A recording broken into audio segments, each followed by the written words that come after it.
Help me welcome Paula with My Life in Transition. Paula Smith. Picture it, winter in Edmonton, 1974. It's minus 20 degrees and there's 2 feet of snow on the ground. And over at the international airport, an airplane from England has just landed. Bring it with them, John and Rose Smith and their 2-year-old daughter, Paula. I had never seen snow before, and I was quick to learn it is cold and wet. I found that out when my dad dropped me in a snowbank after slipping on the ice. Everything around me was so much bigger, the house and the car. Even the fridge and the stove was so much bigger than what I remembered back home in England. People talked funny. They sounded different. It left my senses in overdrive, wondering what else was going to happen next. Ladies and gentlemen, this is my first memory of a transition, not only moving to a new country, but learning a new culture. It left my senses on overdrive.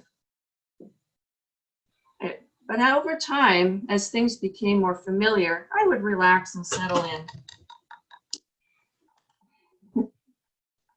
I would see this pattern repeated often in my lifetime, each time impacting my senses, but each time learning to become a little bit more stronger and resilient. A couple months later, we moved from Edmonton down to the mining town of Coleman. Dad got a job there as a machinist. My grandfather flew over from England and he moved in with us. Mom and Dad bought a brand new house, got a dog and a cat. I loved that house. It was big and spacious, and it was all mine to explore. That is, until my brother was born 2 years later. I had to learn how to share with him. My dad had a woodworking shop in the basement, and he taught my brother and I how to use a hammer and a saw and a drill. And my grandfather, he had a green thumb, and he spent his days tending to the garden out back. At age 7, we moved again, this time to another mining town of Sparwood. Dad had a job transfer to there. I went to school in Sparwood until I graduated from high school, and once again packed up my bags and moved up to Cranbrook. I went to college there, got my office administration degree, and then unexpectedly started my career in insurance as a broker, working my way up from sales to underwriting to management. And during this time, I met my then husband, Grant.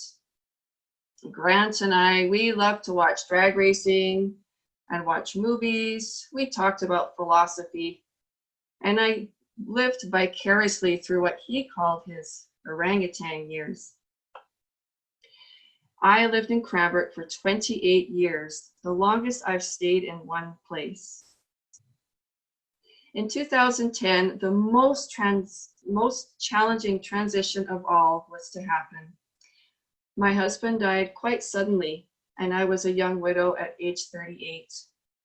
And at the same time, I was struggling with kidney issues and had to start dialysis. That went on for 3.5 years. Thankfully, my brother gifted me with a shiny new kidney in 2014. And I'm pleased to say we are both very happy and healthy to this day. Our relationship has become much closer.